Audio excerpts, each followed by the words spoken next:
আমার মা গ্রামের মহিলা, তাই প্রথম থেকেই খুব সহজ সরল ও কর্তব্যপরায়ণ একজন মানুষ। বিয়ের পর থেকে একা হাতে সংসার সামলে যাচ্ছেন। আমার বাবা মা অর্থাৎ আমার ঠাকুমার খুবই প্রিয় ছিলেন আমার শহর শর্মা। মায়ের যখন 17 বছর বয়স তখনই বাবার সাথে বিয়ে হয়ে যায়। ছোট ছিল বলে আমার ঠাকুমা আমাকে নিজের মেয়ের মতো দেখতে। আমার বাবা শহরের দিকে থেকে কাজ করেন। 2 মাস 3 মাসে একবার বাড়িতে আসতেন, কয়েকদিন থেকে আবার চলে যেতেন। আমার মা খেতে খুবই ভালোবাসেন, মূলত ফল জাতীয় খাবার মায়ের খুবই প্রিয়। কোনো রকম খারাপ নেশা নেই, শুধু পান খাওয়ার অভ্যাস আছে। মায়ের ভালো ব্যবহার আর সরল মনের জন্য পাড়ার সবাই মোটামুটি মাকে খুব ভালোবাসত ও সম্মান করত। বিকেলবেলা কাজ শেষে মা আর পাশের বাড়ির প্রতিবেশী কিছু মহিলা মিলে গল্প করতেন। সব মিলিয়ে পাড়ায় একটা পারিবারিক মহল ছিল। ছোটবেলা থেকেই মা আমাকে আদর ও যত্ন দিয়ে মানুষ করেছে। আমার নাম শিবনাথ, মা আমায় ভালোবেসে শিবু বলে ডাকে। ছোটবেলা থেকেই মা আমার দেখা প্রথম ও একমাত্র মহিলা, তাই স্বভাবতই মহিলা হিসেবে মাকে ছাড়া আর কাউকে এত আপন করতে পারিনি একটা সময় পর্যন্ত। আমার বয়স 18। আমি একজন মাঝারি গড়নের ছেলে। আমি ইন্টারমিডিয়েট পাশ করে বাজারে চাল ডালের ব্যবসা করি। আমার মা গোড়া থেকে খুব খোলামেলা স্বভাবের মানুষ, তাই আমি আগাগোড়া সব কথাই মাকে বলি। আমার মা আমার কল্পনার রানী। মায়ের শরীরের গন্ধ আমার খুব ভাল লাগে।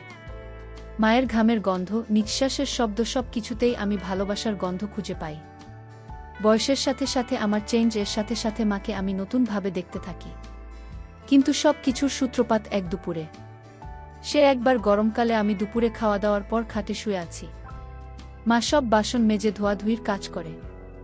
ঘরে এসে ফ্যানের নিচে বসল।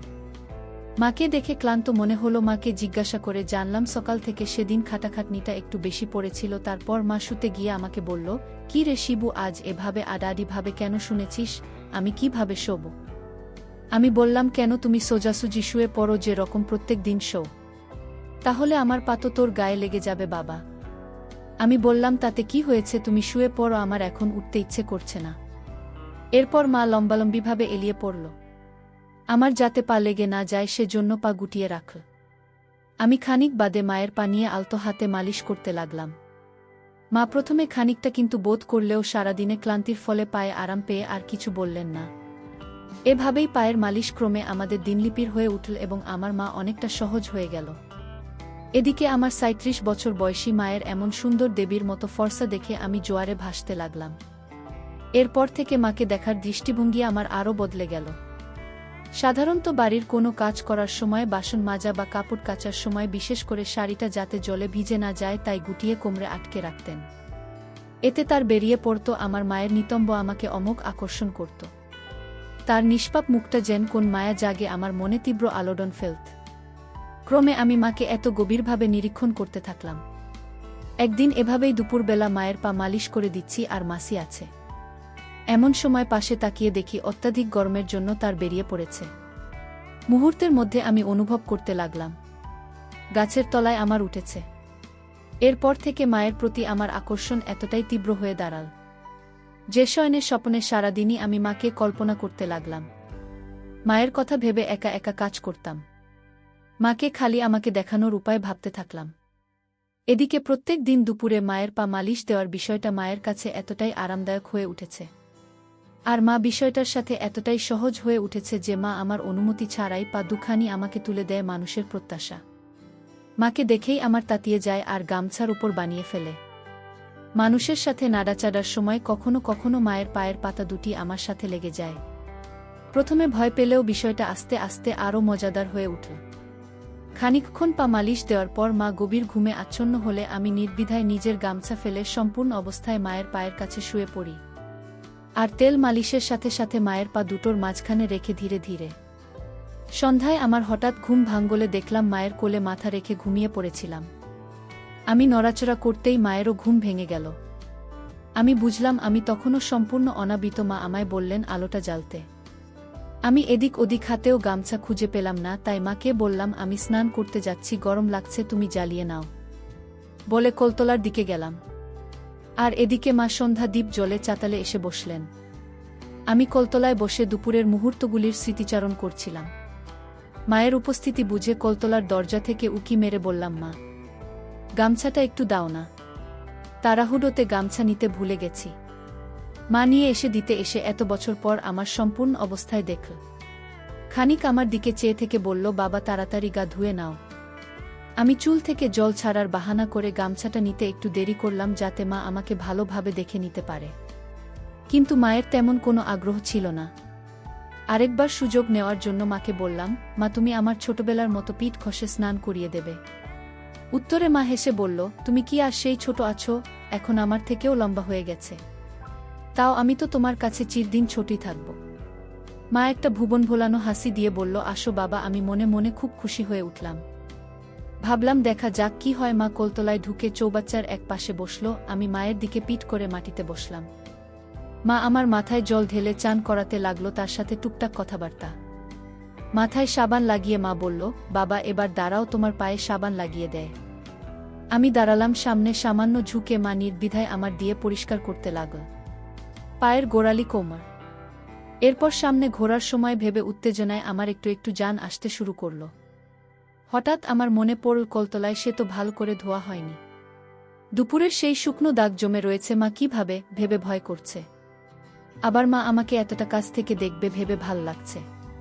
কি করব ভাবছি, এমন সময় মায়ের আওয়াজ পেলাম, বাবা এবার ঘুরে দাঁড়াও। মায়ের আওয়াজ শুনে ততক্ষণে আমার ছোট হয়ে গেছে, মন শক্ত করে ঘুরে দাঁড়াতে না পারে।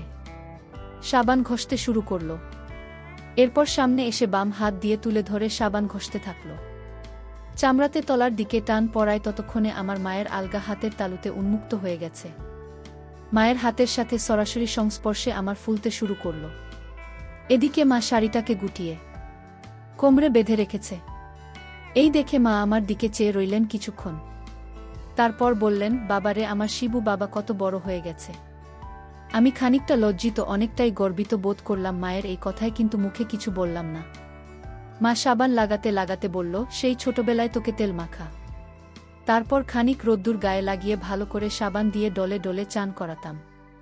আর আজ কত বড় হয়ে গেছে আমার বাবা, আমি কোথায় বড় হলাম মা আগের মতো। আজও তুমি আমাকে চান করিয়ে দিচ্ছ, তুমি চাইলে রোজই করাতে পারো। মা একবার আমার দিকে চেয়ে একটা মিষ্টি হাসি হাসলেন। ইচ্ছা হলো ওই মায়াময় চোখ দুটিতে ডুবে যায়। এই সুন্দর প্রতিমার মতো মুখ তাকে আদরে আদরে ভরিয়ে দেয়। তারপর ছেড়ে বললেন, হাঁটু গেড়ে বসে বাবা তোমার মাথার বুকে সাবান লাগিয়ে দিই। আমি মাটিতে বসতে আমার মায়ের পায়ে লাগল। আর ভালোভাবে জায়গা বানানোর জন্য মা নিজের বা পাটা আমার ডানে রাখলেন। খানিকক্ষণের জন্য আমার মনে হলো আমি দেবীর আরাধনায় বসেছি। মায়ের দিকে এক দৃষ্টিতে চেয়ে থাকলাম। মা বুকে সাবান ঘষতে ঘষতে বলল, আমি খানিকটা লজ্জিত, অনেকটাই গর্বিত বোধ করলাম। মায়ের এই কথায় কিন্তু মুখে কিছু বললাম না। খানিকক্ষণের জন্য আমার মনে হলো আমি দেবীর আরাধনায় বসেছি।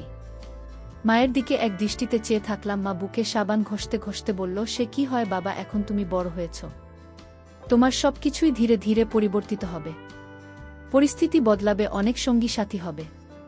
কিন্তু একটা কথা মনে রেখো বাবা, যে কোনো বিপদে বা খারাপ পরিস্থিতিতে পড়লে আমার সব কথা খুলে বলবে, একদম দ্বিধা করবে না বাবা। আমি তো সব কথাই তোমাকে বলি মা, তুমি ছাড়া আমার এত আপনার কে আছে? তোমায় আমি খুব ভালোবাসি। আর বড় হওয়া মানে যদি তোমার থেকে দূরে সরে যাওয়া হয়, তাহলে এমন বড় আমি হতে চাই না। মা আমার দিকে চেয়ে আবার হাসলেন, সেই ভুবন ভোলানো হাসি। বললেন, বড় হতে চাই না বললেই হলো, বর্তমানে হতেই হবে। তুমি বড় হবে, আমি বুড়ি হব, কিন্তু তার আগে তোমার একটা জীবনসাথী খুঁজে দিতে হবে, আমাকে যে তোমার খেয়াল রাখবে, তোমার জন্য রান্না করে দেবে। আমি বললাম, রান্না তো তুমি আমার জন্য করো মা, আর আমি তাতে খুশি। আমি তোমার সাথে থাকব, আর কারো সাথে না। মা হেসে বললেন, তা সে ঠিক আছে। এবার ওর বাবা মা বললেন, বাবা তোমার এখানে এসব নোংরা জমে আছে কেন? তুমি স্নানের সময় পরিষ্কার করো না কেন?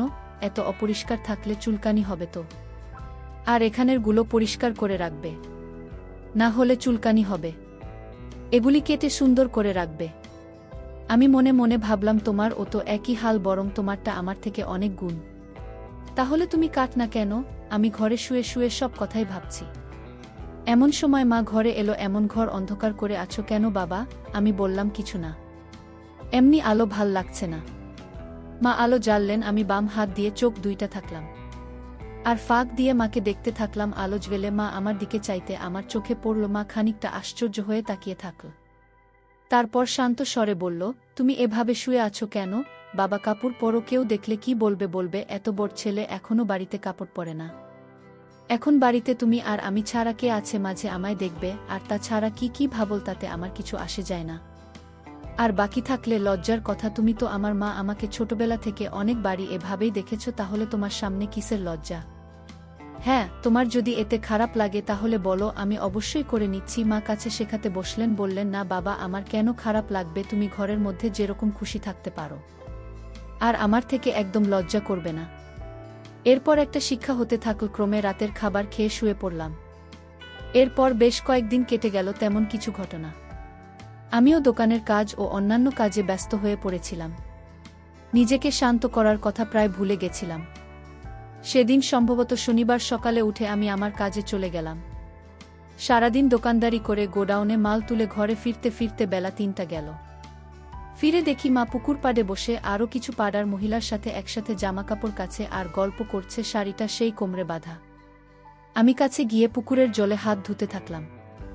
মা বলল, ঘরে গিয়ে বস, ঠান্ডা হয়ে স্নান করে নে, আমি খাবার দিচ্ছি। আমি হাত ধুতে ধুতে মায়ের দিকে লক্ষ্য করলাম। আমি ঘরে ঢুকে গেলাম, পাখা চালিয়ে বসলাম। একটু পর সাবান নিয়ে পুকুরে গেলাম স্নান করতে। অন্যান্য সব মহিলারা চলে গেলেও মা তখনও ছিল, ভেজা কাপড়গুলো তার এমেলে দিচ্ছিল। আমার হঠাৎ কি মনে হলো, আমি সরষের তেল নিয়ে এসে পায়ে হাতে মারতে থাকলাম। মা এসে জিজ্ঞাসা করলেন, কি হলো বাবা, আজকে তেল মাছ যেভাবে? আমি বললাম, স্নান তো করবই, তাই ভাবলাম আগে একটু মেখে নিই। খানিক বাদে সে মাথায় পিঠে তেল মাখিয়ে দিল। এরপর পায়ে থেকে শুরু করে তেল লাগিয়ে দিল। এতে আমি খুবই পুলকিত হলেও মা বেশ সাবলীলভাবেই ব্যাপারটাকে। আমি বললাম, তুমি যে তেল লাগিয়ে দিলে ভিতরে, এবার আমার গামছাটা তো তেল লেগে খারাপ হয়ে যাবে। মা বলল, কিছু হবে না, এই তো পুকুরে ডুব দিবি, আর তাছাড়া আমায় দিয়ে দে, আমি গামছা ধুয়ে দেব, এমনিতেও নোংরা হয়েছে, কাচতে হবে।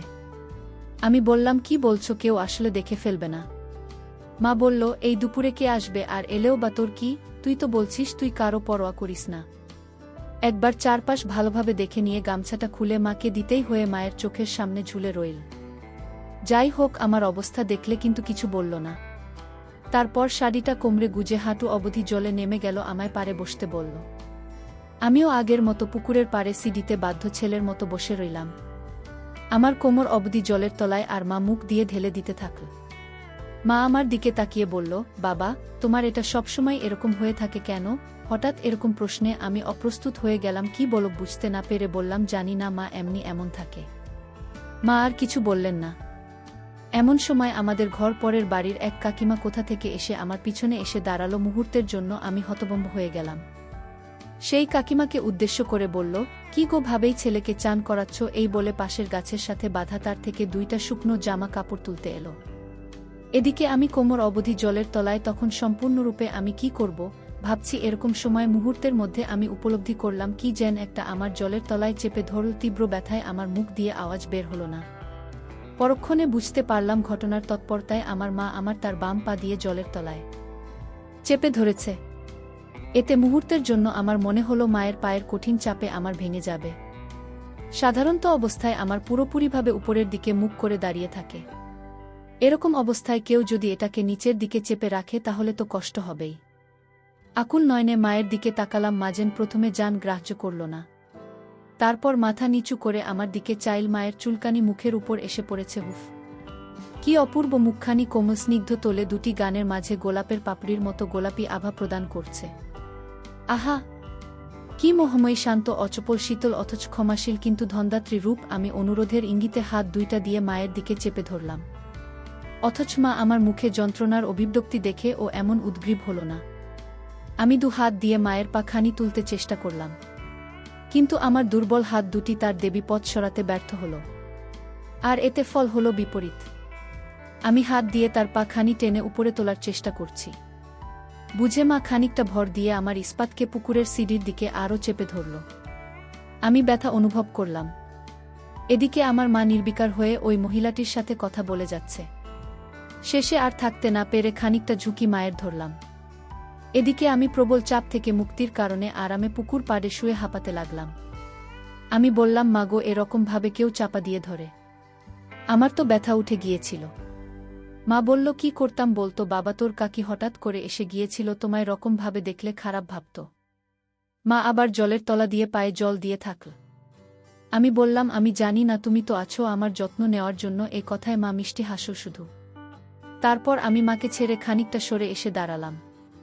মা একবার মাথা নিচু করে আমার দিকে চেয়ে বললেন, গামছা কোমরে জড়িয়ে নাও বাবা। আমি বললাম, এই তো আর 10 পা দূরে তো দরজা, আর এখানে এত বেলায় কেউ আসবেও না, এমনি চলো। মা আর কিছু বলল না। মায়ের পিছন পিছন সম্পূর্ণ অবস্থায় ঘরে গেলাম। ঘরে পৌঁছে লুঙ্গি পরে নিলাম। ঘড়িতে দেখি 4টা গেছে। মা খেতে দিল, খেয়ে দিয়ে শুবার ঘরে গিয়ে বসলাম। মনটা তখন খুব অশান্ত। মাঝে 5-6 দিন কোনো রকম কিছু হয়নি। মা খানিক বাদে নিজে খেয়ে দিয়ে সব ধুয়ে নিয়ে ঘরে এলে দেখি মা আমার ঘেমে চান মাখাতে এসে বসে নিজের আঁচল দিয়ে আর ঘাম মুছতে লাগল, আর পান সাজতে লাগল। মাকে খুব ক্লান্ত দেখাচ্ছিল। আমি বললাম, তুমি বস, আমি পান সেজে দিচ্ছি। মা বিছানায় শুতে আমি ভালো করে পান সেজে মাকে দিলাম। বললাম, তোমার খুব খাটাখাটনি পড়ে যাচ্ছে, বাড়িতে একটা কাজের লোক রেখেনি কি বলো? মা বলল, না বাবা, এই তো রান্না বান্না, বাসন ধোয়া আর কটা কাপড় কাচা, এর জন্য আর কাজের লোক রেখে কি হবে? সত্যি বলতে কি, আমাদের গ্রামে কাজের লোক রাখার প্রচলন তেমন নেই। সবার ঘরে সবাই নিজের কাজ নিজেরাই করে নেয়। আমি বললাম, তুমি আসো, আমি তোমার পা মালিশ করে দিচ্ছি। মা প্রথমে না করলেও শেষ পর্যন্ত আমার জোড়াজুড়িতে রাজি হলো। মায়ের বয়স প্রায় 37, কিন্তু গুড় বা শরীরের গঠন দেখলে তা বিশ্বাস করা অসম্ভব। যাই হোক, আমি যথাসম্ভব নিজেকে সংযত রেখে সুবিধামতো রেখে মায়ের পায়ের পাতা অবধি তেল মালিশ করতে থাকলাম। হঠাৎ লোডশেডিং হতে একটা দমকা গরম অনুভব করলাম। তার সাথে বুঝলাম মা নড়ে উঠল। তাড়াতাড়ি থেকে দিলাম আর মায়ের পাতা মালিশ করতে থাকলাম। মা বলল, যা আবার লোডশেডিং হলো। তারপর কিছুটা আরাম অনুভব করে বলল, বাবা, অনেক হয়েছে, এবার শুয়ে পড়, অনেক ঘেমে গেছে তো। আমি বললাম, কোথায় হলো মা, আমি তো এখনো তোমার মালিশ করলাম না। তুমি তাড়াতাড়ি আসো, আমি মালিশ করে দিচ্ছি। মা বলল, তোমার তো শরীর ক্লান্ত বাবা, সারাদিন দোকানে কতখানি হয়। আমি বললাম, না মা, আমার এখনো ঘুম পায়নি। আর তো বিকেল হয়ে এলো, প্রায় ঘরে আলো নেই একেবারে রাত্রি, তার আগে তোমায় একটু মালিশ করে দিই। এরপরে মা আর জোর করল না। এক কথায় মা প্রথমে দ্বিধা করলেও ঘরে তেমন উজ্জ্বল আলো না থাকায় দড়িটা সামনে থেকে খুলে দিতেই আলগা হয়ে গেল, আর খুলে দিল। আমি আবার মায়ের নিচে থাকে পিছনের অংশে বসে আলগা হাতে মায়ের হাত দিয়ে অনুভব করতে আমার সারা গায়ে কাঁটা দিয়ে উঠল। আমার সেই মা যার রূপে আমি মহাবিশ্ব, যার সৌন্দর্য আমাকে পাগল করে দেয়, সেই মা যাকে কল্পনা করে আমি ছেলেবেলা থেকে কতবার মনের ইচ্ছা পূরণ করেছি তার ঠিক নেই, সেই মা আজ আমার সামনে, সম্পূর্ণ তাকে স্পর্শ করতে পারলেও তাকে দেখতে পাচ্ছি না। যাই হোক, ভালো করে তেল ঢেলে ক্রমে মায়ের মালিশ করছি। মা এদিকে টুকটাক কথা বলে চলেছে আমার সাথে, আমিও হ্যাঁ না হুম ছোট ছোট শব্দে উত্তর দিচ্ছি। এমন সময় আমার মাথায় একটা দুষ্টু বুদ্ধি এলো। আমি একটু উঠে খোলে সম্পূর্ণরূপে হয়ে গেলাম।